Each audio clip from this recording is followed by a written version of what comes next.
This is Srimad Bhagavatam 1:17-24. Parikshit Maharaj is speaking to the bull. Tapah shaucham daya satyam iti padha krute kritaha adharmam shais trayo bhagnaha smaya sanghamadaistava. So tapah shaucham daya satyam iti padha krute kritaha. So these are the 4 feet of religion. Tapah, austerity; shaucham, cleanliness; daya is mercifulness; satyam is truthfulness. So these 4 are the feet, and krute, in Satyuga, all these 4 feet were healthy and strong. Adharmam shaistrayo bhagnaha, but because of irreligiosity, 3 of them are broken. And what are the 3? What is the religiosity? Smaya sangama daistava. Smaya refers to pride or arrogance. Sangha refers to bad association, specifically illicit sexual association. Madais refers to intoxication. Now there is the Bhagavatam. There is a literal narrative, and there is the non-literal significance of that narrative. There are 2 extremes sometimes, that we may just not take anything, we may just say nothing is literal, everything is simply metaphorical. Or sometimes we may say everything is literal and nothing is metaphorical. Both are extremes. So there is, the Bhagavatam is describing a literal history, that Parikshit Maharaj met this cow and bull. At the same time, the bull also represents something. And in that sense, now a bull's feet, literally the feet are not, if any particular bull we have, it's not that the bull's feet are representing the 4 limbs of dharma, but this is represented or conveyed in a particular way through the description over here. So there is a non-literal description also within the Bhagavatam, and that also needs to be acknowledged. So we have to look at the purpose of the Bhagavatam, and based on appreciating that purpose, then we can understand what is to be spoken, what is for what purpose, how, whether something is to be taken literally or something is to be taken non-literally. There is no simplistic way to understand this. The way to understand this is actually simply by rather by looking at the overall context and the overall purpose. Where is this coming, and in what context is it coming? So once we understand this, in what context is it coming and for what purpose is this whole thing being spoken. So the 4 feet, they represent dharma, and they are the 4 pillars of dharma, and they need to be, these things need to be taken care of for dharmic living. If somebody is not living dharmically, now it's interesting that these are not exclusive. Exclusive means it is not that only these 3 activities break the limbs of dharma. There can be other activities also which may break the limbs of dharma. So other activities, say somebody commits violence. Sometimes some people may, Vishwanath Thakur says that in his commentary, that and other sins. So other sins, smaya sangha madaistava. So mada is 1, singular, madais is plural. So the plural over there indicates there are others also. So sometimes there may be some crimes. So for example, we talk about the 4 regulative principles working against 4 pillars of dharma. But then somebody may ask, what about murder? Murder of human beings, where is it mentioned? It's obviously, that's a grievous crime, and that is definitely going to be a heavy adharmic activity. So it may not be mentioned here specifically. So for example, there may be sexual assault, there may be rape. It may not be mentioned here, but Now, if it is it's obviously implied uh, if even consensual connection, if it is not within the boundaries of dharma, if that is considered wrong, then if it's forced assault is there, then that is obviously terribly wrong. It's much worse. So this list is indicative, it is not exhaustive. It's not that just this activity alone will lead to breaking this pillar of dharma.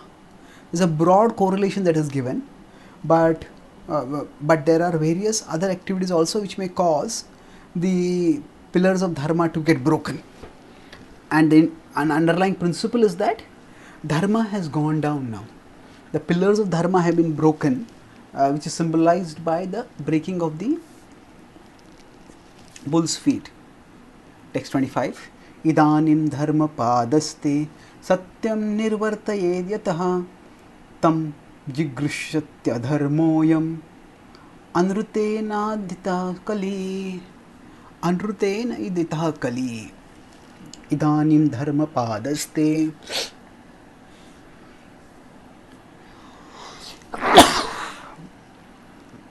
So 1 foot of yours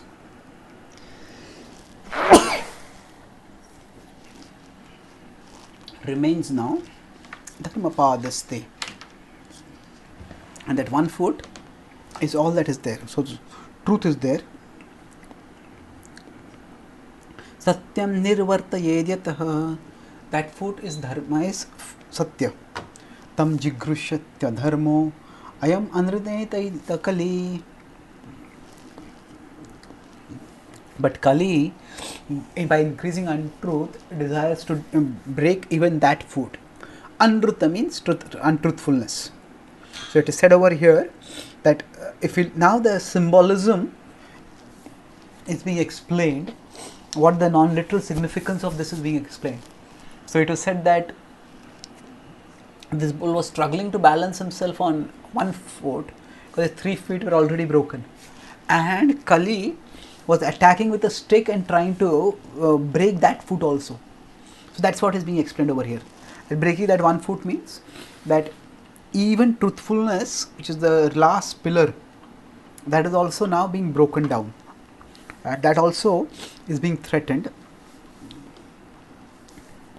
trying to destroy that. So Kali is actually a very powerful person who can completely distort and destroy all good within people. And we see in today's world how normal, responsible people can just get lost completely.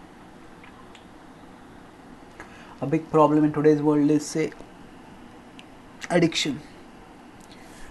People who are otherwise normal, responsible, sensible, they become addicted to something. They become to alcohol, to drugs, to smoking, to certain unhealthy behaviors. There can be substance addiction and there can be behavioral addiction.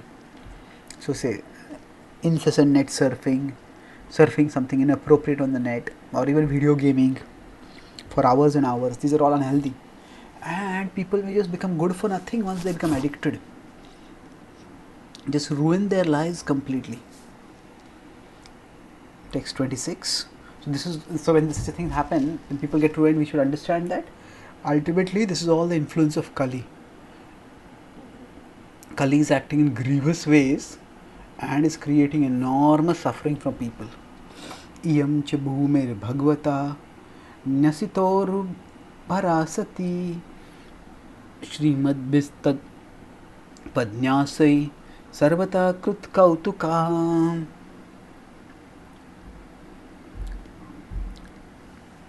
So now he is responding to what Kali had, what Bhumi had said earlier. So as we mentioned earlier, that Parikshit spoke to Dharma, to the bull, and then he spoke to Bhumi, the cow, when he was asking and assuring. Now again he is spoken with Dharma, now he is turning to Bhumi and he is speaking to her. Iyam cha bhumir bhagavata. Oh Bhumi Devi, you are here, and certainly when you are there, when Bhagavata, when the Lord was here, Nyasit Orubhara Sati. So, your Urubhara, your great burden was there by the actions that he performed directly and through others. Srimad Bhistat Pad Nyasai. And he actually not only removed this burden for you, but also he marked your body, marked the earth with his auspicious footprints. Tat padanyasai. Srimad Bhis, all of it. Kruta kautuka. In this way, he did actions which brought good fortune to you. So,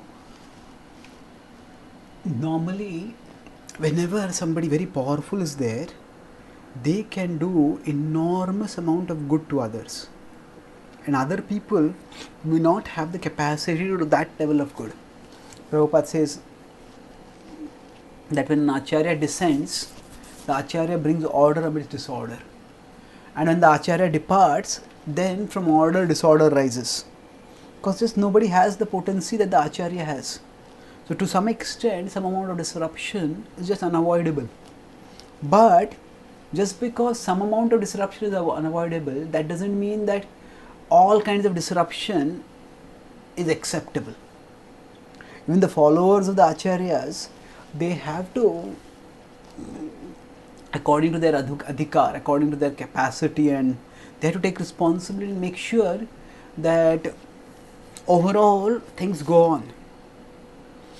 Just because disorder is unavoidable, that does not mean any kind of disorder is acceptable. So, for example, if somebody is a very expert driver of the, then they can go smoothly through even difficult roads and crowded situations. Somebody who is not that expert a driver, they may suddenly have to brake. Their ride may involve jerks, stops, jolts. It may be not at all a smooth ride as it was when the driver was expert. But that doesn't mean that the driver has to go and hit other cars, driver has to take the car into a ditch, or the driver has to take the car off a cliff and everybody dies. No, there is excellent driving and there is acceptable driving, and then there is unacceptable driving. So, all of us, even if we can't be at the level of excellence, we need to be at the level of acceptability.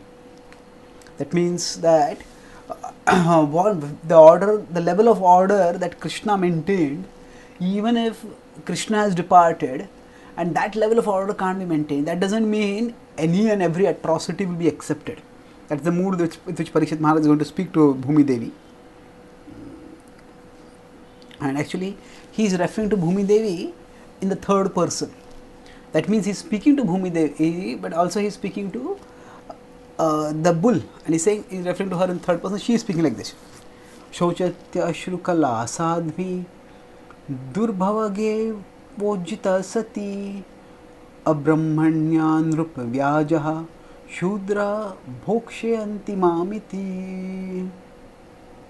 Now, she who is Sati is the chaste one. Shochatya Ashrukala Sadhvi. She is lamenting and she is in so much distress that tears are coming from her eyes. Durbhaga, Iva. So, as if she has become most unfortunate. Ujjita, she has become forlorn. As forlorn is a very poetic and tragic word. Means somebody who is all alone with nobody to help them, such a person is considered to be forlorn. And she has become forlorn because she feels as if there is no one there. Abrahmanaya, that there is no Brahmanical rule, there is no Brahmanical culture, there are no proper Brahmanas, the Brahmanical rulership has gone off. Drupa Vyajaha. Vyajaha means those who are devourers, they are posing as kings. Shudra Bhokshayanti Mamiti. And she is thinking that now the Shudras who are posing as rulers, they are going to bhokshayanti, they are going to exploit me, they are going to enjoy me, they are going to abuse me, they are going to hurt me. So he is depicting the condition. Now, what is the point over here of saying this? We may say that it is all this is obvious, isn't it? Yeah, it is obvious, but Parikshit Maharaj is being empathic over here. He is assuring them that he has a sense of their suffering. Generally speaking, we may sometimes say that I can understand what you are going through. Now, it is very, very difficult actually for one person to understand what another person is going through. Again, we have to see, we want to be empathic, but the statements of empathy that we go through, that we say, also have to be appropriate. Somebody has lost a loved one. So someone has lost their spouse, somebody has lost their child, somebody has lost their parent, somebody is in great grief. If we have not gone through that grief, then it's very difficult for us to say that I can understand what you're going through. We can be empathic and say you must be feeling very lonely, you must be feeling shattered. So we can try to use some words which indicate that we have a sense of the gravity of their suffering. But you just say I can understand what you're going through, then that might be presumptuous sometimes, because some people may be in such an afflicted situation that they may feel that by saying I understand what you're going through, they may feel as if we are minimizing their suffering. How can you understand? Have you gone through this? Then you have to tell, no, I've gone through something else. The point is whether we want to start getting in an autobiographical mode there and tell our story. We want to be with them to help them. So what form of expression will help them, we have to see, and we have to do that. So here Parikshit Maharaj is acknowledging the past fortune and the present misfortune of the cow, of Bhumi Devi. So if somebody is very poor, that's a distressful situation. But somebody who had been very wealthy in the past and now they have become very poor, then that is far more unbearable. That is far more distressing. So the earth just recently was so fortunate, supremely fortunate, that the Lord was there with her. But now she's become so unfortunate that people are doing anything and everything with her.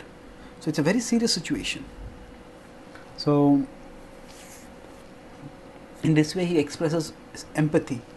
It's interesting that Parikshit Maharaj, even after hearing this, he will continue and take action on Kali. So he doesn't exempt Kali thinking that, oh, we don't know what is the cause of suffering, so we can't blame this Kali. No, the instrument is also the person who is doing wrong, that they are also wrong and they need to be corrected. So just because a particular instrument is not the actual cause, that doesn't mean the instrument is blameless. It just means that we don't have to obsess with the instrument.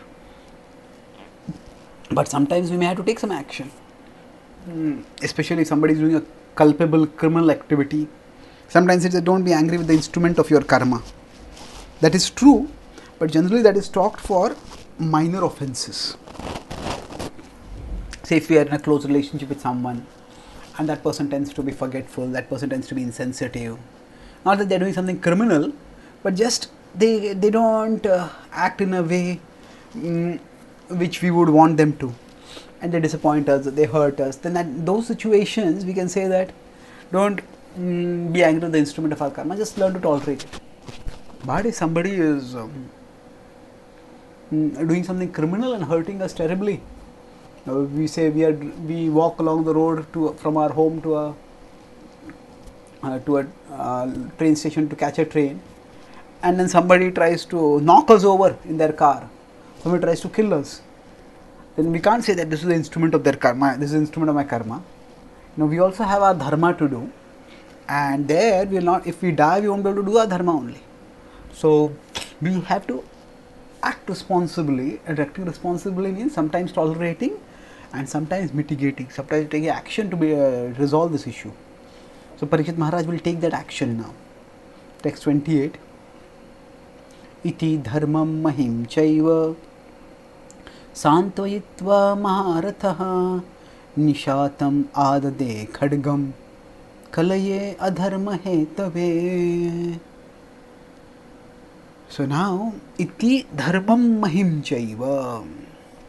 In this way, dharma and mahi refers to earth. So, in this way, dharma and mahi, the cow and the bull and cow, he santayitva. He pacified both of them, and he was Maharatha. Maharatha means a warrior who can fight simultaneously with 1,000 enemies, with thousands of enemies. Nishatam adade khadgam, and Nishatam, he took up his sword, adade khadgam, his weapon, kalaya adharma hetave, to kill Kali, who was the cause of adharma. It's interesting. There is a klesha bija which was said is unknown. Dharma said that I don't know what is the cause of our klesha, of my klesha, but here Kali is referred to as adharma hetave. So hetu can represent a cause, it can represent an instrument. So here it is used the one in the of hetave, adharma hetave. There is a root cause. So there can be multiple levels of root causes. We could say a seed is the root cause of the growth of this plant, which is true. But then we can also say that, okay, who planted that seed over there? If somebody malevolently planted that seed, then the root cause of that bad growth over there is not just the seed, it is the planter of that seed. They are the root cause. Or we can go further, and why did they plant like that? Maybe because they have enmity with us because of XYZ, and that enmity is the cause. So we could go to causes and analyze the causes at multiple levels. So in this case it is said that Kali is the person who makes people do adharma, who tempts people and torments people in such a way that they give up their dharmic tendencies, and that is unwanted, that is unhealthy, that is undesirable, and therefore it is said Kalaye dharma hetave, adharma hetave. So he decided to punish Kali, who was very adharmic. Tam 629 Tam jighamsum abhipretya vihaya nrupalanchanam tatpad moolam shirasa samagad bhaya vivala. Tam jighamsum abhipretya. When he understood that now Parikshit has become ready to kill me, vihaya nrupalanchanam, he just put aside his dress as a king, he just took it off. No. Tatpad moolam shirasa. He fell at the feet of Parikshit, put his feet on the put his head on his feet. Samagad bhaya vivala, and he fully surrendered, being overcome by fear.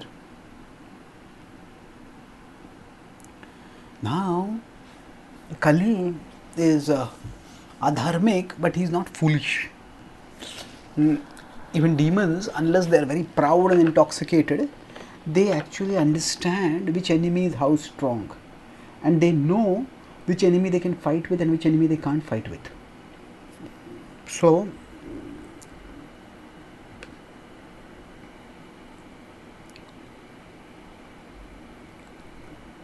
now here it appears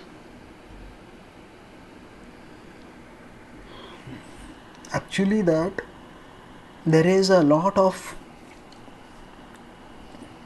adharma. Kali is shrewd, and he is using his shrewdness. He understands that I am no match to Parikshit, and therefore let me just submit to Parikshit. If I don't submit, I will be ruined, I will be killed, and thus he immediately surrenders. So he puts aside his weapons, he puts aside his royal dress, and he falls at the feet of Parikshit Maharaj. Text 30. Patitam padayor veerah krupaya dina vatsalah sharanyo navadich lokya aha chedam hasan iva.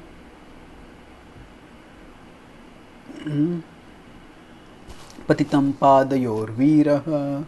When he saw that this person, Kali, has fallen at his feet, Veera, he was a hero.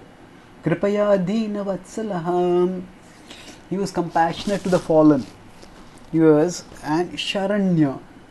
He was qualified to actually take shelter of the surrender, to give shelter to surrenders.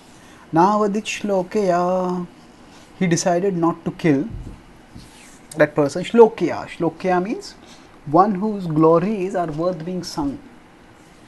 Ahachedam hasaniva, and smiling he spoke. So let us see, we'll discuss in future verses what Parikshit Maharaj spoke, and we'll look at this principle of how Kshatriyas, if somebody surrenders to them, they are meant to offer refuge to the surrendered. If somebody surrenders, then they are not meant to be punished. That is Kshatriya principle, and Parikshit Maharaj will honor the Kshatriya principle by not punishing the king.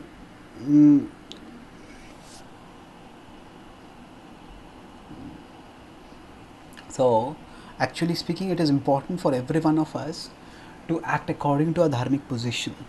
So, Parikshit Maharaj is dharmically competent enough to punish the miscreants, and he is dharmically competent enough to even give surrender, and then not punish the killing, but then deal with them appropriately. So, how Parikshit Maharaj will deal with the situation is something which we will discuss in our future sessions. Thank you.